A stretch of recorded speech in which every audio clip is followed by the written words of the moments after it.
You ask Tiger to solve. This deals with linear equations with one unknown.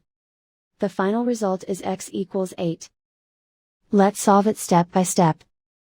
Simplify the expression. Simplify the arithmetic. Group all constants on the right side of the equation. Subtract 140 from both sides. Simplify the arithmetic.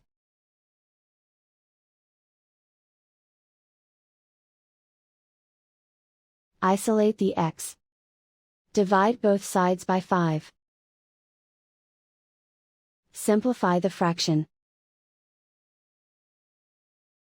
Find the greatest common factor of the numerator and denominator. Factor out and cancel the greatest common factor.